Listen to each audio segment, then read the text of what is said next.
Allohu akbar, Allohu akbar.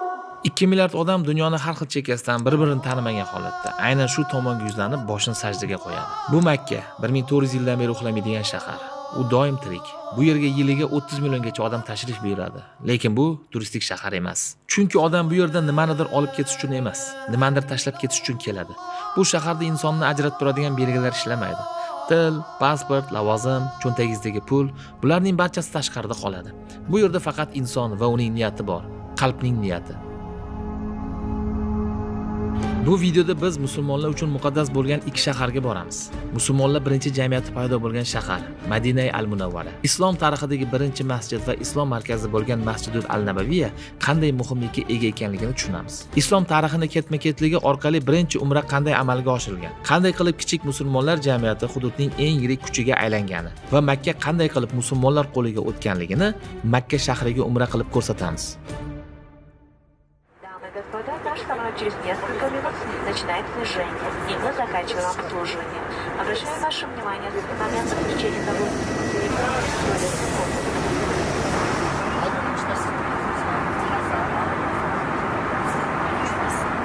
Elektorta davlatda bo'lgan bo'lsam ham, bu yerga kelish har doim boshqacha hissiyot beradi. Chunki bu safar boshqa safarlardan tubdan ajraladi va ajralish sababini aynan shu videoda ko'rasiz.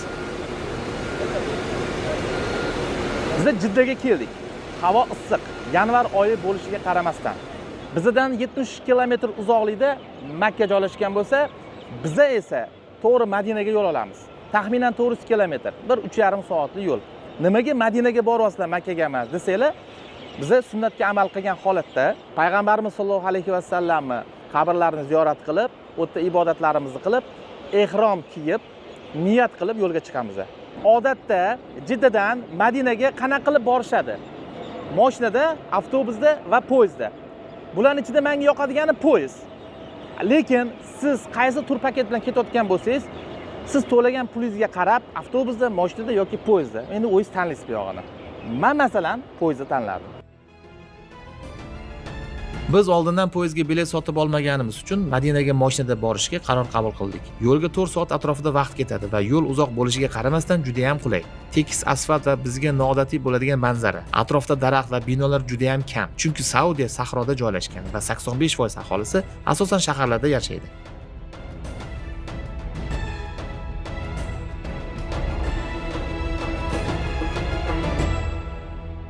Salkam 4 soat yurib Madinadagi otellardan biriga joylashdik va shu narsaga amin bo'ldimki, nimaga Madinada kamroq, Makkada ko'proq qolishadi hojilarimiz?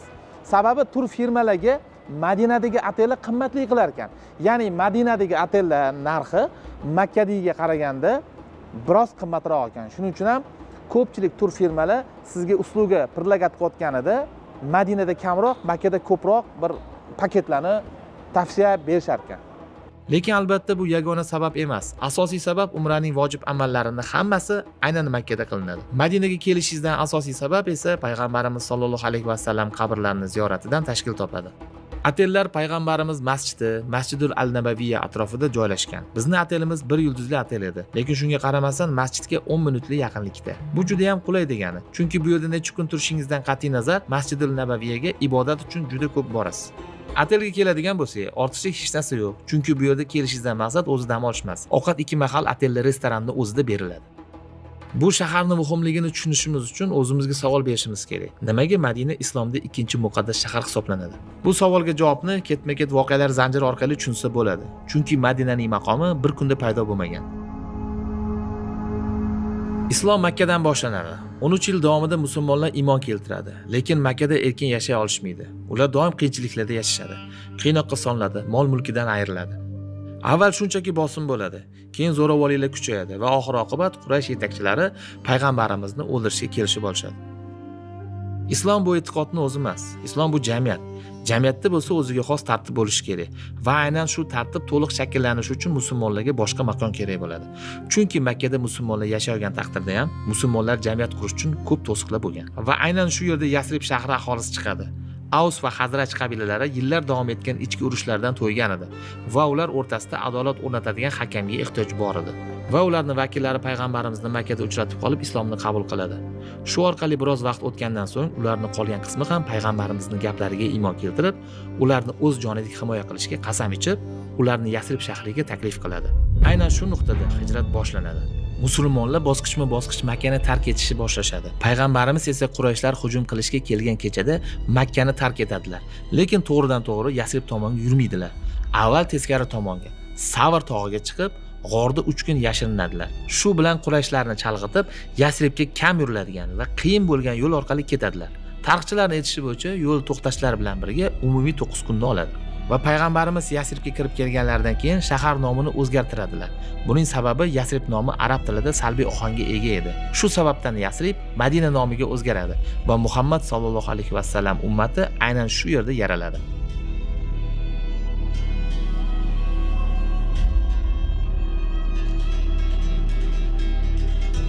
Madina-i Munavvaraga kelganmiz. Atmosfera juda ham go'zal. Sakinat rostdan ham bor. Odamlarni yuzda ko'rsanglar, baxtlilik hissini ko'rasizlar. Men o'zim ham baxtli bo'lib ketaman. Kayfiyatim ko'tarilayotgani, nima sababdan ko'tarilayotganini o'zim bilmayman. Qaysidir ma'noda yig'i ham keladi. Havo juda ham ideal darajada. Yanvar oyida menimcha havo shunaqa bo'lsa kerak. Oldin ham kelgan edim, issiq paytlarda kelgan ekanmiz-da. Lekin yana aytaman, til bilan ta'riflab bo'lmaydi bu joyi.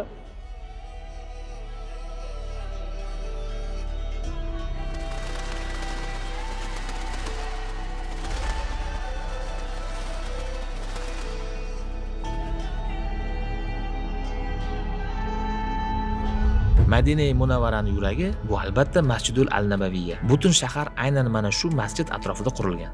Payg'ambarimiz Madinaga kirib kelganlaridan keyin qilgan birinchi katta ishlardan biri shu masjidni qurish bo'lgan va qurilishda shaxsan o'zlari qatnashganlar. Islom sivilizatsiyasi aynan shu masjiddan boshlanadi. Bu joy faqatgina ibodat vazifasida emas, balki jamiyat boshqaruv markazi hisoblangan. Siyosiy ijtimoiy qarorlar qabul qilingan. Odamlar o'rtasidagi kelishmovchiliklar hal qilingan. Hattoki chet el delegatsiyalari ham aynan shu masjidda qabul qilingan. Masjidul Nabaviy dastlab juda ham sodda edi. Devorlari loydan, tomi xurmo shoxlaridan, poli esa qumdan iborat bo'lgan. Hozir esa dunyodagi eng ulkan va eng mukammal diniy majmualardan biriga aylangan. Bugungi kunda Masjidul Nabaviyning umumiy maydoni 400 ming kvadrat metrdan oshadi. Bu degani masjid ichki qismi va hovlilari bilan birga bir vaqtning o'zida 1 millionga yaqin odamni qabul qila oladi. Oddiy kunlarda ham 100 minglab insonlar bu yerda bemalol ibodat qiladi. Siqilish yoki tartibsizlik deyarli sezilmaydi. Masjid 1400 yildan ortiq vaqt davomida bir necha marta qayta qurishlarini boshdan kechirgan, lekin hech qachon to'liq yopilmagan. Ummaviylar, Abbosiylar, Usmoniylar va Saudiylar davrida kengaytirilgan. Masjidning tashqi hovlisida joylashgan katta ochilgan soyabonlar alohida e'tiborga loyiq. Ular dunyodagi eng yirik mexanik soyabonlar hisoblanadi. Har biri bir necha tonna turadi va balandligi 6-7 etajli binogacha boradi. Kunduzi kuni jazirama quyoshdan himoya qiladi. Kechasi esa yopilib, ochiq osmonni ko'rsatadi. Ichki qismda tabiiy marmar ishlatilgan. U hatto kuchli issiqda ham qizib ketmaydi. Sovutish tizimi esa pol va ustunlari orqali ishlaydi. Shuning uchun ichkari doim salqin turadi. Gilamlar safni tekislash uchun qiblaga qarab yotqizilgan. Va bu oddiy gilamlar emas, maxsus to'qilgan gilamlar.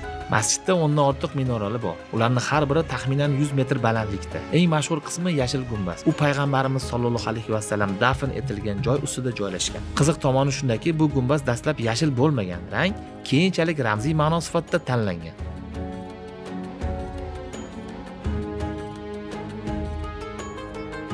Zamzam suvi faqat Makka da chiqadi, to'g'rimi?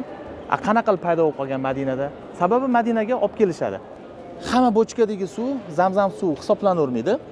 Zamzam deb yoziladi. Mana shu yozuvga e'tibor beringlar. Bunisi xona haroratligisi, mana bunisi esa juda ham muzdagi. Tepada turganlar esa nogironlar uchun sharoit yaratilgan. Ya'ni ular engasha olmaydi-ku, to'g'rimi? Hozir suvni olib temperaturasini sizlarga his qildirib beraman. Juda ham muzdak ekan. Xo'p. Bu xona haroratligisi. Bismillah. İçseyler to'ymaysizlar-da boru. Aytgancha, Zamzam suvini sunnatga muvofiq tik turib ichish kerak. Akalar, Masjidul Nabaviyada shunaqa katta hudud bor ekan. Qayerda bu, bilasizlarmi? tom qismida ekan. Tom qismiga hech qachon chiqmagan edim. Juda go'zal va juda kattakon joy ekan. Ko'pchilik akalarimiz bu yerda o'tirib, ibodat qilib, ayniqsa Qur'on o'qib o'tirishi lozim deb topishayotgan sababi sakinat joy, odam kam. Hamma ham bilavermasa kerak. Agar siz yanvar, fevral mana shunaqa qish faslida keladigan bo'lsangiz, bu yerda hozir havo ideal holatda, konditsioner ham shart emas. Mana shu yoqqa chiqib ibodat qilsangiz bo'ladi. Endi yoz oylarida endi bu yerda isib ketsa kerak. Juda go'zal, ha. Mana bu tepamizdagi matolarga e'tibor beringlar. Juda bir o'zgacha. Menimcha bu yopilsa ham kerak. Jon akalar, imomdan oldinga chiqib ketib qolmanglar. Ko'pchilik o'zbeklarimiz shu narsani bilmay qolishi mumkin. Mana endi bilib oldinglar. Akalar, mana yozuv turibdi. Bu men o'ylab topgan narsa emas. Imomni o'qiydigan joyi mana shu masjidni ro'parasiga to'g'ri keladi. Mana masjid sizlarga mana giraylantirib ko'rsatay. Ko'pchilik holatlarda ilmsizlikdan, bilimsizlikdan akalarimiz mana shu joyda, ya'ni imomdan oldinga chiqib ketgan holatda namoz o'qishadi. Mumkin emas, namozinglar qabul bo'lmaslik imkoni juda yuqori. Madina shahrining yuragi Masjidul Nabaviya bo'lsa, masjidning eng muqaddas yeri bu payg'ambarimiz dafn etilgan hudud hisoblanadi. Bu joy shunchaki tanlanmagan. Masjid qurilgach, uning devorlariga tutash holda oddiy kichik hujralar barpo etilgan. Bu uylar payg'ambarimizni oilalari uchun edi. Devorlari loydan, tomlari xurmo shoxlaridan, juda kamtarona uylar bo'lgan. Payg'ambarimiz oxirgi kunlarini Oysha onamizning hujralarida o'tkazganlar. Islomda muhim qoida bor. Payg'ambar qayerda vafot etsa, o'sha joyda dafn qilinishi kerak. Shu sabab u zot aynan o'sha yerda, ya'ni Oysha onamizning hujrasida dafn etilganlar. Bu joy oldinlari masjidning ichida bo'lmagan. U alohida edi. Faqat keyinchalik asrlar davomida masjid kengaytirilgach, bu uy masjid hududiga kirib ketgan. Masjidul Nabaviyga kelganlarga payg'ambarimiz qabrlarini ziyorat qilish uchun maxsus yo'lak tashkil qilingan. Otabekka Bobus salomdan kirdik. Bobus salom degan salom eshigi degan. Salom eshigidan kirganda bu yerda birinchi bo'lib payg'ambarimiz alayhissalomga salom berdilar. Assalomu alayka ya Rasululloh, assalomu alayka ya Habiballoh, assalomu alayka ya Nabiyulloh deb turib salom berdilar. Birinchi bo'lib payg'ambarimiz alayhissalom. Undan keyin Rasulimiz alayhissalomdan keyin yonida yotganlar Abu Bakr Siddiq roziyallohu anhu. U kishiga ham assalomu alayka ya Abu Bakr Siddiq. Keyingisiga assalomu alayka ya Umarul Faruq deb turib mana shu tarzda tartibotda shunday salom berdi. Bizda endi boshqa millatdan kelgan vakillar ham bor-ku, masalan, ba'zilar qo'lini ko'taradi, bunday qo'lini ko'taradi. Bu narsani bizda ustozlarimiz aytadi, beodoblik bo'ladi. Qo'l ko'tarishlik. Chunki payg'ambarimiz alayhisalom kim meni vafotimdan keyin kelib meni ziyorat qilsa, go'yoki tiriklik chog'imda kelib ziyorat qilganday bo'ldi deganlarda. Shuning uchun qo'lni ko'tarish emas, o'zimizga xos tarzda qo'limizni ko'ksimizga qo'ygan holatda assalomu alaykum. Agar tirik bo'lganlarida qo'lingizni ko'tarmassiz, to'g'ri shunaqa ma'noda. Ha. Payg'ambarimiz dafn etilgan hudud bilan minbar orasida ravza joylashgan. Bu joyning ahamiyati payg'ambarimizning o'zlari aytgan gaplarida. U zot uyim bilan minbarim orasidagi joy jannat bog'laridan bir bog'dir deganlar. Shu sababdan ravza oddiy joy emas, balki sunnat bilan sharaflangan makon hisoblanadi. Ravza ibodat uchun mo'ljallangan joy hisoblanadi. Odatda bu yerda 2 rakat namoz o'qib duo qilinadi. Vaqt har bir odam uchun chegaralangan va 2 rakat namozdan keyin soqchilar hududni tark etishingizni so'raydi. Shu uchun ravzaga kirganimizni tasvirga ola olmadik.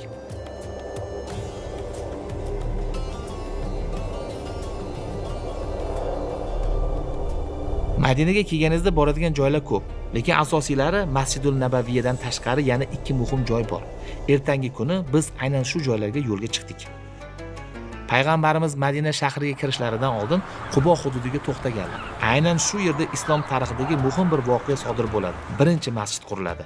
Bu Qubo masjidi. Qubo masjidi hijratning birinchi kunlarida, milodiy 622-yilda qurilgan. Eng muhim jihati shundaki, bu masjidni qurishda payg'ambarimizni o'zlari ishtirok etganlar. Devorlari oddiy loydan, tomu xurmo shoxlaridan bo'lgan. Ya'ni bu joy hasham bilan emas, niyat bilan qurilgan.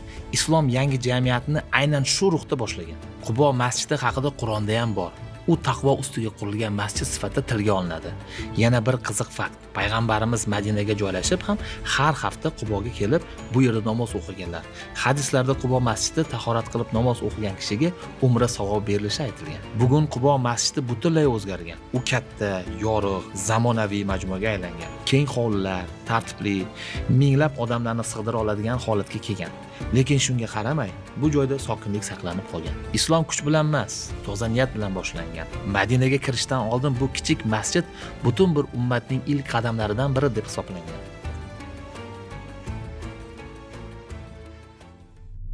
Ikkinchi muhim joy esa albatta bu Uhud tog'i. Bu joy islom tarixidagi eng og'ir, lekin eng tarbiyaviy sahnalardan biri bilan bog'liq. Bu voqeani tushunish uchun hijratdan keyingi holatga qaytamiz. Hijratdan so'ng musulmonlar ilk bor Madina shahrida o'zini jamiyat va hududiga ega bo'ldi. Islom endi faqat e'tiqod emas, balki to'laqonli jamiyat sifatida ko'rinishni boshladi. Bu holat Makka uchun xavfli edi. Agar Madina mustahkamlanib olsa, savdo yo'llari xavf ostida qoladi. Makkaning ta'siri esa asta-sekin zaiflashib boradi. Va hijratdan 1 yil o'tib Badr jangi sodir bo'ladi.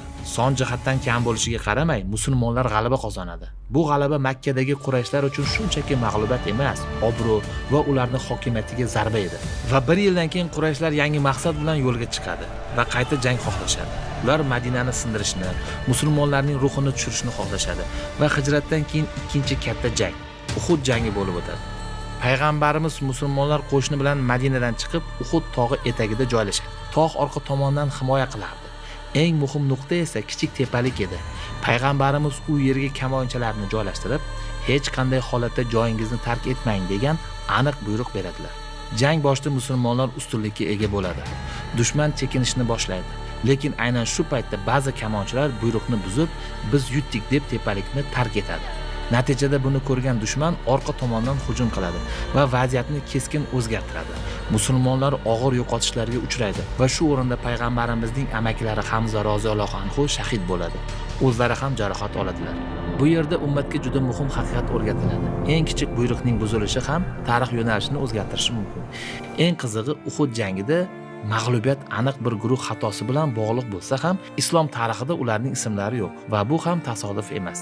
Xato atayin shaxsiylashtirilmaydi, dars bo'lsa umumiylashtiriladi. Agar kamonchilarning ismlari ochiq aytilganida, tarix falonchi aybdor degan yo'nalishga burilib ketardi. Payg'ambarimiz musulmonlar sha'nini saqlaydi, hatto xato qilganda ham. Chunki keyinchalik Uhud tog'iga kelgan odamlar payg'ambarimiz sahobalarini haqoratlashishi mumkin edi. Chunki aynan ular payg'ambarimiz buyrug'ini buzganligi sababli jang yutkazildi.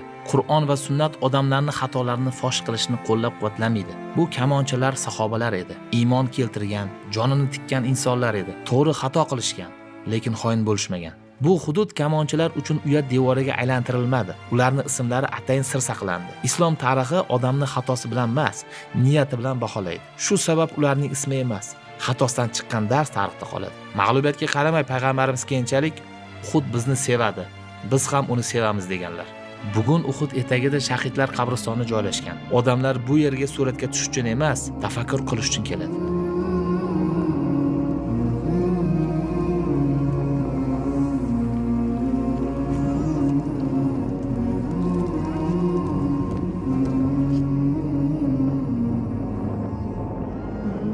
Biz turgan bu makon Uhud tog'iga keldik. Uhud maydoni deyiladi. Nima sababdan? Chunki bu yerda bir paytlar Uhud jangi bo'lgan, shu qadar avjiga chiqib ketgan ekanki, kim do'st, kim dushman bilib bo'lmaydigan darajada shu qadar avjiga chiqib ketgan ekan.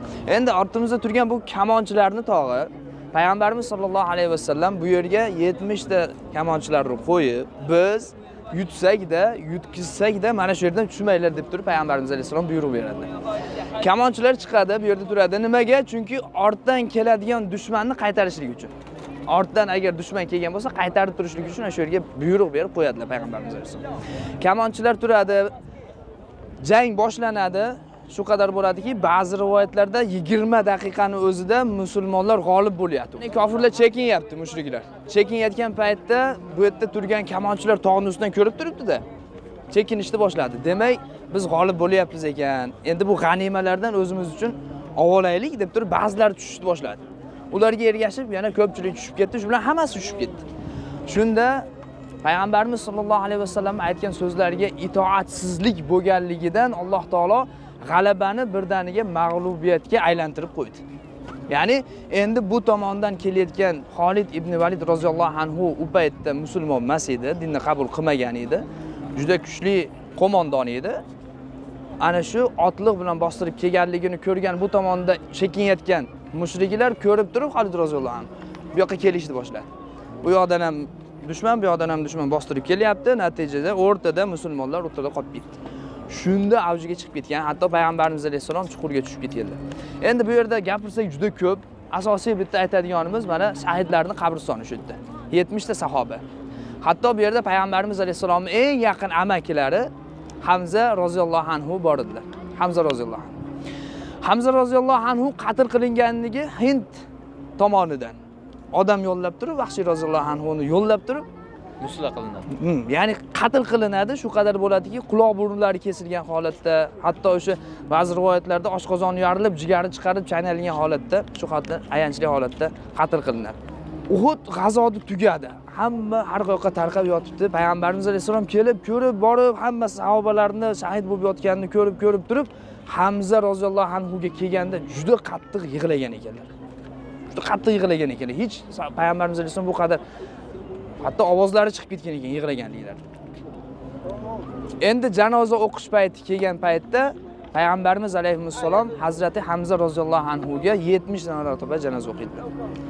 70 ta o'tib ketgan sahobaniga har biriga bitta o'qir ekanlar. Hamza roziyallohu anhu o'sha yerda turardi. Bitta sahobani janozasini o'qiydilar, Hamza roziyallohu anhu turaveradi. Bu sahobani olib boshqa sahobani olib kelib janoza o'qiladi, Hamza roziyallohu anhu turaveradi.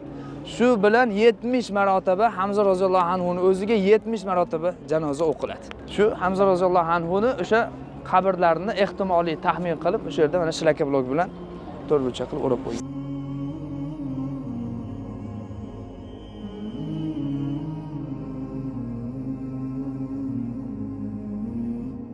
Abu Bakr yigit safning boshida turar. Oh ummat tashvishida qorni to'ymagan Umar. Usmon, hayoli Usmon, jiqqa yoshdir ko'zlari, har qadamda sezilar Haq Alining izlari. Uhud ancha keksaygan, boqar ko'zlari g'amza, shundoq ostonasida yotibdi shahid Hamza. Shahodat barmog'i bu ko'k bo'ylagan minora, baqiyda ajib ma'no, o'lajakmiz nachora, sof iymonni izlasang, Madinadan izlasan, Madinam, Madinam.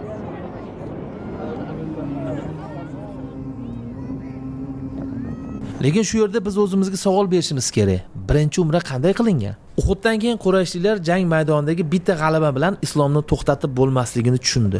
Shu sabab 2 yildan so'ng ular qabilalar ittifoqini yig'ib, so'nggi urushni amalga oshirdi va Xandaq jangini boshladi. Xandoq jangiga taxminan 10 ming kishi kelgan. Bu qo'shin Qurayshlar va ularning ittifoqchilaridan iborat bo'ladi. Musulmonlar qo'shini esa 3000 ta odamdan iborat bo'ladi. Bu paytda payg'ambarimiz Muhammad sallallohu alayhi va sallam butunlay yangi strategiyani tanlaydilar. Madina ochiq jangga chiqmaydi. Shahar atrofida xandaq chuqur va keng ariq qaziladi. Arablar urushda bu usul ilgari bo'lmagan. Natijada dushman qo'shini Madinaga kira olmaydi va ular shaharni qamal qiladi. Qamal uzoq vaqt davom etadi. Sovuq, ochlik va ichki ishonchsizlik dushman safini yemira boshlaydi. Musulmonlar ham och qoladi. Oxir-oqibat bir muddat o'tib ittifoq biror natijaga erishmasdan tarqaladi. Hattoki katta jang ham bo'lmaydi. Shu bilan Makkaning hujum tashabbusi butunlay sinadi va qaytib tiklanmaydi. Bu jangdan keyin Makka endi urush bilan Madinani sindira olmasligini tushunadi. Tashabbus musulmonlar tomoniga o'tadi. Endi islom himoyadan diplomatiyaga o'tadi. Oradan ko'p o'tmay payg'ambarimiz Muhammad sallallohu alayhi va sallam tushlarida o'zlari va sahobalari Makkaga kirib, umra qilayotganlarni ko'radilar. Shundan so'ng payg'ambarimiz sallallohu alayhi va sallam taxminan 1400 sahoba bilan yaqindagina jang qilgan dushmanlar oldida qurolsiz holda faqat ihrom kiyib Makkaga yo'l oladilar. Lekin Qurayshlar musulmonlarni Makkaga kiritishmaydi. Muzokaralar boshlanadi va natijada tarixiy tinchlik kelishuvi Hudaybiya tuziladi. Kelishuv shartiga ko'ra urush 10 yilga to'xtatiladi va ikki tomon o'rtasida tinchlik e'lon qilinadi. Musulmonlar bu yil Makkaga kirmaydi. Umra keyingi yil ado etiladi. Arab qabilalari erkin ravishda Quraysh yoki musulmonlar bilan ittifoq tuzishi mumkin va shu kundan boshlab Makkadan Madinaga ruxsatsiz qochib, islomni qabul qilgan odamlar qaytariladi. Lekin Madinadan Makkaga ketgan odamlar qaytarilmaydi. Tashqi tomondan bu kelishuv musulmonlar foydasiga emasdek tuyuladi. Ammo Qur'onda bu kelishuv ochiq g'alaba deyiladi. Chunki aynan shu tinchlik davrida islom erkin tarqalishni boshlaydi. Boshqa qabilalar islomni xavfsiz qabul qiladi va Madina kuchli siyosiy markazga aylanadi. 1 yil o'tgach, 7-hijriy yilda payg'ambarimiz sollallohu alayhi va sallam va sahobalar Makkaga tinchlik yo'li bilan kirib, umrani ado etadi. Bu umra tarixda Umratul Qada qazo umra nomi bilan kiradi. Lekin Makka hali ham Qurayshliklarga tegishli bo'lib qoladi. Chunki Hudaybiya shartnomasi hali ham o'z kuchida va uni kim buzganini va qanday qilib Makka musulmonlarning qo'liga o'tganini, umraning eng asosiy amalini boshlab olganimizdan keyin gapirib beraman. ehromga kirishlikni ko'rsatib beraman. Ikkita katta sochiqqa o'xshagan mato bo'ladi. Paxtadan qilingan bo'lishi kerak. Iloji bo'lsa buni shu yerdan o'rganinglar yaxshi. O'zbekistondan olib o'tirmanglar, chunki bu yerdagi narx-navo qimmat emas. Va hozirgi kunda mana bunaqa belbog'lari bilan tayyor chiqar ekan. Mana shu narsasi bilan olsanglar qulay bo'ladi, chunki bu yoqqa telefon yoki bo'lmasam pul solib yurasizlar hujjatinglarni. Va albatta tapchika olganinglarda ham oldi orqasi ochiq holatdagi tapchika bo'lishi shart. Endi birinchi bosqichini ko'rsatib beraman. Yalang'och holatda bo'lasizlar. Endi men sizlarga yalang'och holatini ko'rsatib bera olmayman-ku. Va matoni ikki uchini biriga ushaysizda ham bunaqa holatda. Ko'kragigacha tortasiz. Tepa qismidan mana shu qilib yopishtirib, mana shu holatga keltirasiz. Va aylantirishni boshlaysiz. Orqalarini ham tizzadan tepaga chiqib ketish kerak emas. Belbog'imizni mustahkamlab olamiz, o'zimizga to'g'ri kelgan pozitsiyaga tushirib olamiz. Bo'ldi mana. Kindigimizning ustida tursa, bo'ldi. Namoz o'qiyotgan paytimizda tizzamiz ochilib qolishi kerak emas. Mana shu holatda bo'lishi kerak. Va endi tajribamdan kelib chiqib bitta narsa aytaman. Hozir mato qayildi, to'g'rimi? Qalin mato, 3 qavat mato oldi tomonda bo'lib qoldi. Imkoni bo'lsa, mana shu matoni orqaga aylantirib qo'yib qo'yganingiz ma'qulroq. Bu meni tanlovim. Ikkinchi matoni ko'rib turganingizda bitta tarafini o'ng tomonimizga tiqamiz. Ikkinchi tomonini esa yelkamizga tashlab qo'yamiz. Mana biz hozir 100% ehrom holatidamiz. Va yana bitta qo'shimcha tomoni bor.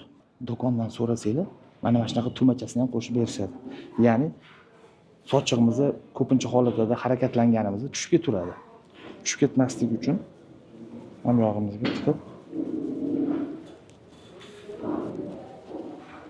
tumacha bilan mustahkamlab olamiz mana. Bitta tortib qo'ysak bo'ldi. Safarimiz 3-kunida umra qilishga Makka ga yo'l oldik. Yo'lni o'zi 5 soat atrofida vaqt oladi. Lekin Madinadan chiqishda bir joyda to'xtab o'tamiz. Chunki ihrom kiyib oldik degani ehromga kirik degani emas. Haq tilda biz ust-boshni ehromni deymiz. Lekin ehrom bu ust-bosh emas. Bu birinchi o'rinda ichki holat va u holatga kirishni niyat qilish. Ehrom ust-boshi kafanga o'xshashi bekorga emas. Buni tagida ma'no bor. Hech narsasiz keldik va Alloh huzuriga hech narsasiz. Aynan shunday ikki mato bilan birga ketamiz. Ehrom bizga insonlar bir-biridan ustunligi, tashqi belgilar bilan o'lchanmasligini anglatadi. Ustunligimiz ushlab bo'lmaydigan narsalarda ekanligini va uni faqatgina bir zot ko'ra olishini ko'rsatadi. Shu sabab ehrom holati insonni ichki dunyosini o'zgartiradi. Siz nafaqat jismoniy yalang'och qolasiz, balki qalban ham yalang'och bo'lishga majbur bo'lasiz. Biz miqot chegarasidamiz. Hali Madinadan uzoqlashib ketganimiz yo'q.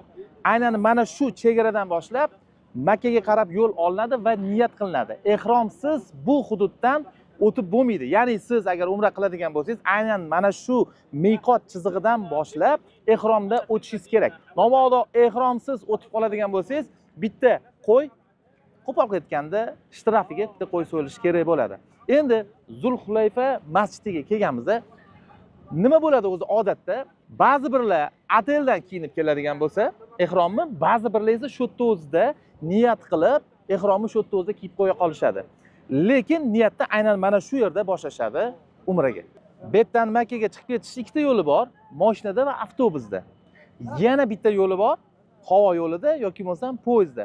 Samolyotda esa aynan mana shu hududdan o'tayotgan paytda uchuvchini o'zi mikrofon orqali miqot chegarasidan o'tyapmiz, niyat qilinglar deb ogohlantirib qo'yadi va osmonni o'zida niyat qilib yo'limizni davom ettiramiz. Hurmatli hoji akalar, Zulhulayfa miqotidamiz. Ya'ni miqot Zulhulayfa Madina Munavvaradan Makka Mukarramaga umra amali uchun har bir ketayotgan ziyoratchi mana shu yerga kelib, ehromga kirmaganlar ehromga shu yerdan kirib, niyatlarni shu yerda qilib ketishligi shart bo'ladi. Shu yerdan ehromga kirishligi kerak. Ehromsiz bu miqot degani o'zi chegara degani. chegaradan miqot nimasiz ehromsiz o'tib bo'lmaydi. Demak, har bir inson shu yerda umraga niyat qilib olishi kerak. Xuddi o'sha insonlar butun musulmonlar qatorida biz ham niyat qilamiz, qo'limizni duoga chaylik. Bismillahirrohmanirrohim. Bismillahirrohmanirrohim. Allohumma inni uridul umra fayassir hali va taqabbalha minni. Ey Allohim, umra qilishlikni niyat qildim. Uni menga oson qilgin. Va mendan qabul qilgin. Allohumma robbana atina fid dunya hasana va fil oxirati hasanatan va qina azabannar. Ya robbil alamin. Ushbu qilayotgan safarimizda har birimiz uchun xayrli, qutlug', muboraklik qilgin. Qiladigan umra amallarimizni Alloh o'zing dargohingda beriyo bexato qilib qabul aylagin. Umra amaldan sochlarni oldirib chiqqandan keyin onadan yangi tug'ilgan chaqaloqdek gunohlardan pok holatda chiqishligimizni Alloh o'zing nasib etgin, rahmat. Endi labbayk Allohumma qaytarib qo'yamiz. Labbayk Allohumma labbayk. Labbayk Allohumma labbayk. Labbayk la sharika lak labbayk. Labbayk la sharika lak labbayk. Innal hamda والنعمة لك والملك لا شريك لك لبيك اللهم لبيك لبيك لا شريك لك لبيك إن الحمد والنعمة لك والملك لا شريك لك لبيك اللهم لبيك لبيك لا شريك لك لبيك إن الحمد والنعمة لك والملك لا شريك لك. Ulamolarimiz aytadilarki, shu umraga niyat qilgandan keyin eng kamida 3 marotaba labbayk Allohumma aytishlik kerak. Niyat qilgandan keyin. Keyin mashinaga o'tirgandan keyin o yetguncha faqat talbiya aytib ketishlik. Ali behuda gaplardan ko'ra faqat talbiya aytib yoki talbiyadan charchagan bo'lsangiz ozgina dam olib, boshqa zikrlar qilib, yana talbiya aytib borishlik. Tartibotda shu. Alloh muboraklik qilsin. Ehromlarni maşalloh mazza qildik-a.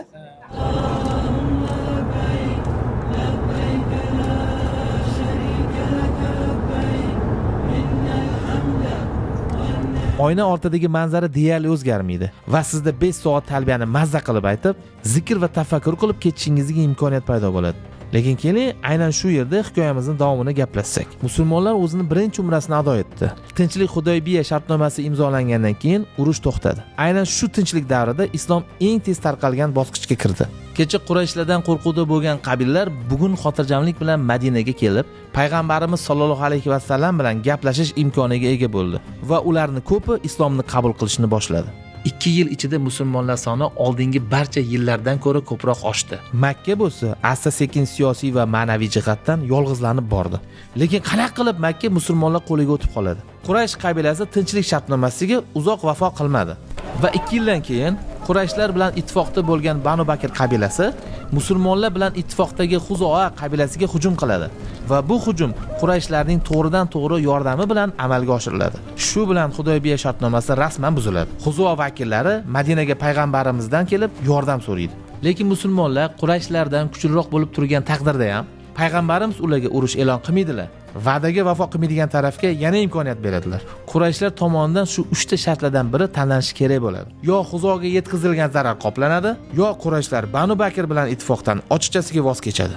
Yo Hudaybiya tinchlik shartnomasi buzganligini rasman tan oladi. Lekin Qurayshlar bu 3 ta variantdan hech birini tanlamaydi. Ular vaqt yutishga harakat qilishadi. Ichki kelishmovchilikka tushadi va oxir-oqibat shartga hech qanday javob bermaydi. Shundan keyingina musulmonlar o'z javobini qaytaradi. Kelishuvga vafo qilmagan va tinchlik yo'li bilan muammoni hal qilish mumkin bo'lgan joyda ham harakat qilmagan tarafga qonuniy va adolatli qaror qabul qiladi. Hijratning 8-yilida taxminan 10 mingga yaqin sahoba bilan Makka tomon yo'l olishadi. Bu yurish oxirgacha sir tutiladi. Maqsad dushmanning qarshiligidan qo'rqish yoki kutilmagan zarba berish emas. Maqsad qon to'kmaslik. Chunki Makka hududi musulmonlar uchun muqaddas hisoblanadi. Bunday katta qo'shinni shahar oldida ko'rgan Quraysh yetakchilari qarshilik foydasiz ekanligini anglaydi va Makka deyarli qarshiliksiz ochiladi. Lekin payg'ambarimiz sollallohu alayhi va sallam Makkaga g'olib, ortida 10 ming sahoba turgan qo'mondon sifatida emas, boshlarini juda past egib kiradilar va kecha ularga zulm qilgan odamlarga qarab, Bugun sizlarga hech qanday ayb yo'q. Hammangiz ozodsiz dedilar. Faqat bir necha qotil va og'ir jinoyat qilganlar o'sha kuni kechirilmaydi. Shunday qilib Makka musulmonlar qo'liga o'tadi. Ka'ba butunlay tozalanadi va musulmonlarning muqaddas ibodat joyiga aylanadi. Endi umra qo'rquv bilan emas, xotirjamlik bilan ado etiladi. Biz esa bugun ehromda talbiya aytib ketib, aynan mana shu mashaqqat bilan erishilgan yo'lda Makkaga kirib keldik. Biz Makkadagi nomerga keldik mana. Ko'pchilik qo'rqib ketishi mumkin. Ya, bitta xonada 5 kishi yotadimi? Ba'zi bir xonalarda 6 kishi ham yotishi mumkin. Endi akalar bitta narsa aytamasligi. Bu odatdagi mehmonxonadagi mehmonxona emas. Yevropaga, Turkiyaga yoki bo'lmasam farqli Dubayga dam olishga chiqqaningizda odatda ikkita turadi. Nari borsa 3 ta turadi. Biz bu yerga ibodatga kelganmiz. Otellar cherishchur qimmat va bu yerga keladigan odamlar boyi ham bor, o'rta holi ham bor. Hattoki ozgina imkon bo'lsa-yu Makka Madinani ko'rib ketadigan hojilarimiz ham yo'q emas. Endi narxi keladigan bo'lsa akalar, butun dunyo bo'yicha eng arzon umra paketi bizning O'zbekistonimizda ekan. Skidka paytida, ya'ni mabodo samolyot to'lmay qoladigan bo'lsa, qaysidir ma'noda zararni qoplash uchun $600 gacha tushganini men eshitganman. $590 ga men o'zim reklama qilgan edim. O'sha paytda ko'pchilik hojilarimiz xonani torligidan, ovqatni yaxshi emasligidan yoki bo'lmasam avtobuslar vaqtida kelmasligi bilan, haram hududdan ancha uzoqligi bilan noroziliklarini bildirishgan edi. Akalar, agar o'zingiz kelib umra qilamiz desanglar, kelib ketishi o'ziga $500-600 dan aniq ketadi. Otelsiz. Uning ustiga o'sha paketlarning ichida 3 mahal ovqati ham bor ekan. 14 kun, 15 kunlik turlarni $590 dan $1000 atroficha sotishyapti. Mana shunaqa xona tushadimi, yo'qmi, men uni bilmayman. Biz endi imkon qadar o'sha firmada keldik va bizga qilib berilgan sharoit mana ko'rib turganingizdek, bitta xonada 5 kishilik yotog'i bilan birga. Hojatxonasi, unitazi, hamma sharoitlari yaxshi. Haram hududigacha peshkom bir 4 kilometr o'zimiz peshkom boramiz. 3 kilometrlik joyi bor. Yo'llarni bilib olsangiz bo'ladi. Ibodatga keldingizmi, iloji boricha nolimaslikka harakat qiling, ibodat qilib keting. Dam olishga boradigan bo'lsangiz, qancha kamchilik bo'lsa, haqqingiz bor kamchiliklarni aytishga. Prosta bu yerda vaziyat sal boshqacharoq ekan. Innal hamda wan ni'mata laka wal mulk la sharika lak. Labbayk Allahumma labbayk. Labbayk la sharika lak labbayk. Innal hamda wan ni'mata laka wal mulk la sharika lak.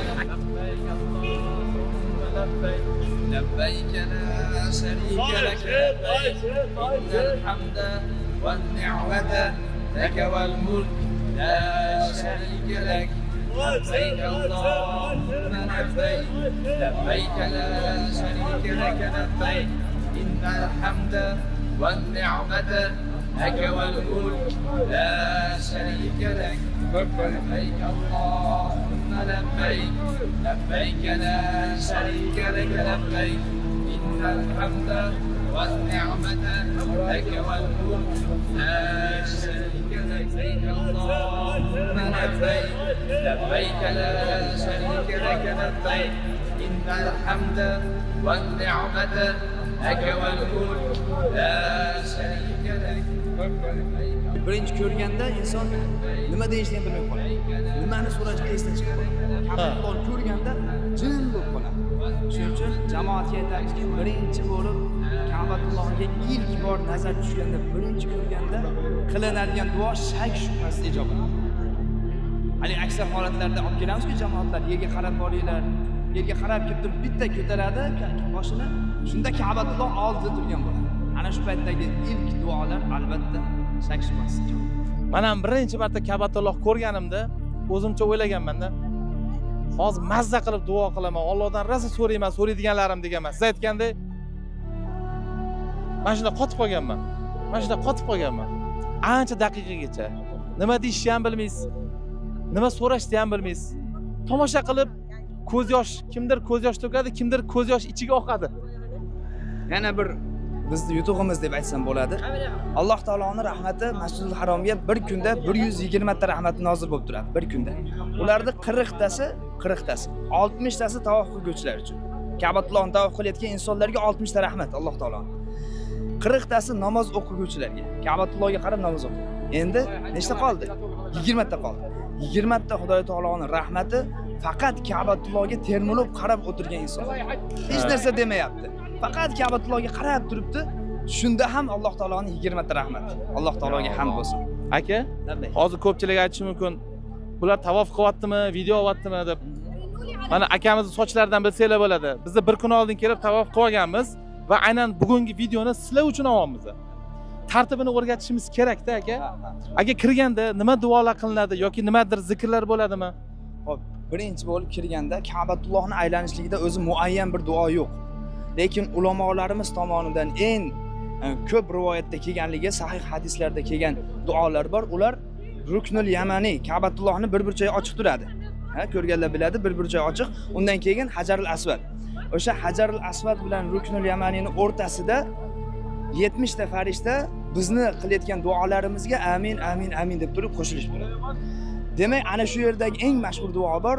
Robbana atina fid dunya hasana va fil oxirati hasana va qina azabannar. Eng mashhur duolardan shu. Shu duoni qaytarib kelsa. Yana ba'zi duolar bor. O'sha duolarni ham aytsa yaxshi, lekin duo bu ibodat. Payg'ambarimiz sollallohu alayhi vasallam ad-duo huval ibodat. Duo ham ibodat. Demak, duo qilishlikda shak shubhasiz, ya'ni arab tilida bo'lishi shart emas. Yoki juda ham chiroyli bo'lib qofiyasi bilan chiqishlik shart emas. Alloh taolodan nima so'ramoqchisiz? Qalban Alloh taologa qanday bog'lanmoqchisiz? O'sha duolarni o'zbekcha bo'lsin, har bir millat o'zining tilida bo'lsin, arabcha bo'lsin, uni farqi yo'q. Qancha Ka'batullohga yaqin kelsanglar, shuncha bosim kuchliroq bo'ladi. Qancha Ka'batullohdan uzoqroq bo'lsanglar, shuncha erkinlik bo'ladi. Mana hozir bizning yurishimiz bu erkinlik. Naryoqda ishoninglar, oyog'inglarni bir-biringlarni bosib olasizda, sal ozgina o'tda agressiya ham bo'lib qolish ehtimoli yo'q emas. Yana bir ma'lumot aka. Mana Otabek aka, Ka'batullohni atrofida aytganda, hozir aytib o'tdingiz. Yaqinrog'ida bo'lsa odam ko'p, zich bo'ladi. Bu yerda bitta narsaga amal qilishligimiz kerak. To'g'ri, kimdir oyog'ingizni desib o'tib ketadi, kimdir baqiradi, lekin siz bilan biz o'zimizda odobimizni saqlagan holatda ba'zan ko'rib qolamiz-da bizdan ham. Kimdir baqiradi, sekinroq yur deydi. Yo'q, bitta bir-birimizga ziyon yetkazmasligimiz kerak. Ayni ihromda bo'lgan holatda bo'lib ham harom. Bir-biriga qalban ozor berishlik harom bo'ladi. Shuning uchun mayli kimdir. Bizni ko'rib turgan insonlarga aytamiz, keladiganlarga, kimdir sizga ozor bersin, mayli siz ozor cheking, lekin ozor berguvchi bo'lmang. Tushundinglar? Aka, yana bitta narsaga nazar soldim. Ibrohim maqomini oldida hamma Ibrohim shu maqomini oldida shirk amallarini qilishyapti, ya'ni qo'li bilan silab, qo'li bilan silab, yuziga artib, shu kabi amallarni bizni o'zbeklarimiz qilishmasin, chunki bu videoni faqat o'zbeklarimiz ko'radi-da. Bu o'tda ham bir nechta zobitlar ogohlantiryapti, shirk deyapti-ku, lekin ko'pchilik e'tibor bermayapti. Siz ibodatga kelaman deb shirk amallarni qilib ketmang akalar. Ka'batullohni 7 marta aylanamiz va sa'i qilishga chiqib ketamiz. Undan oldin 7 marta tavof qilganimizni qatdan bilamiz? Belgi bor. Mana yashil chiroq bor. Har bitta krugdan keyin bitta hisob-kitob qilib, bitta o'tdim, ikkita o'tdim deb 7 marta o'tganingizni hisoblab o'tasiz. 7 marta shu nuqtadan o'tishingiz bilan say boshlanadi. Lekin saydan oldin aka nima amal bajarilardi? Say qilishlikdan oldin Ka'batullohni 7 marta tavof qilinadi. Xo'p, har tavof kelganda o'sha yashil chiroq orqali bilamizki, bu Hajarul Aswadning o'rtasi. Hajarul Aswadning to'g'risi, ya'ni. Hajarul Aswadga yetganda Rasululloh alayhisalom Hajarul Aswadni o'pib o'tardilar. Endi keyinchalik odam ko'payganligi uchun ulamolarimiz kitoblarimizda keltirilgan Hajarul Aswadni o'pishlik muammo, tavofda o'pishlik muammo. Bu mustahab amal. Endi biz bu yerga yetganda bu yerda nima qilamiz desa, bismillahi Allohu akbar deb qo'limizni qo'yamiz. Bismillahi Allohu akbar. Xo'p, shu bilan biz o'sha amalni bajargan bo'lamiz. Endi 7 martadan keyin birinchisidan boshlab boyaga amal qilish boshlanadi. Bismillahi Allohu akbar. Oxirgi 7-chisida qo'l ko'tarilmaydi. Shu bilan sayga o'tib ketamiz. Maqomi Ibrohimda 2 rakat namoz o'qishlik ham keltiriladi. 2 rakat xos namoz o'qiymiz va to'yib suv ichamiz. Ya'ni Zamzam suvidan ichamiz, xudo xolos. To'yib ichish kerak deyshadi. Tavof qilib bo'lganingizdan keyin 2 rakat namoz o'qib, to'yib Zamzam suvini ichamiz, to'g'rimi? Safo Marva tog'lariga sa'y qilamiz. Ya'ni mana bu katta bino ko'rib turganingizdek, buni ichida tog'i atrofini o'rab qo'ygan binolar bilan va bir nechta qavatdan iborat bino hosil bo'lgan. Chunki hojilarimiz ko'p bo'lgani uchun sa'yda bir-birini siqib qo'ymasligi uchun, bir-birini bosib qo'ymasligi uchun -1da, birinchi, ikkinchi, uchinchi qavatlarda sa'y qilish imkoni bor. Bu Safo tog'i bo'ladigan bo'lsa, narigi bino Marva tog'i. Ko'rib turganingizdek katta. Orasi taxminan 200-250 metrlar bo'lsa kerak. O'z aka Safo Marva tog'ini tarixini bitta qisqacha tushuntirib bering. Safo Marva sa'y qilishlik umra amalimizning vojiblaridan hisoblanadi. Bu Hojor onamizdan qolgan sunnat bo'lib hisoblanadi. Hazrati Ibrohim alayhissalom o'g'illari Ismoil alayhissalom bilan Hojor onamizni shu yosh chaqaloq paytida qo'yib ketadilar. Makka vodiysiga tashab ketadilar. Tashab ketadilar. Ketayotgan paytlarida nima sababdan yolg'iz qoldiryapsiz deb ko'p so'raydi, 3 marotaba so'raydi yoki Alloh taolo shuni buyurdimi deganda ha deydilar. Unda Alloh bizni zoya qilmaydi, ketaverasiz deb aytadi. Shunda endi qaraymiz. O'sha joyga qo'ygan bo'lsa Hojor onamiz. Bu yerdan bu tomondan Marva tomondan suv degan nido keladi. Qaytib boradilar, yugurib bor. O'sha paytda tog' bu yoqqa chiqqan baland pastlik bo'ladi. Shuning uchun ham boyagi biz aytilgan yashil chiroq bor, yuguradigan joy bor, erkaklar yuguradigan joy. Ana shu yerda erkaklar yuguradi. Chunki o'sha paytda tog' pastlik tepalik bo'lgan. Hojor onamiz 7 marotaba borib kelganligi uchun bizga sunnat bo'lganki 7 marotaba borib kelib sa'y qilishlik. Nima sababdan Hojor onamiz ayol kishi, biz erkaklarga yugurishlik bo'ldi degan savol ham bo'ladi. Sababi ulamolarimiz ayollarni yugurishlikdan erkaklarni yugurishligiga buyuradilar. Chunki ayolni yugurishlik holatida avratlari bilinib qolmasligi uchun ayoldan bu narsa soqit qilingan. Aka, menimcha dunyodagi eng chiroyli ibodatlardan biri. Alhamdulillah. Mana obunachilarimga men duo qilaman. Sizlarga ham nasib qilsin. Tez orada shu yerga kelinglar.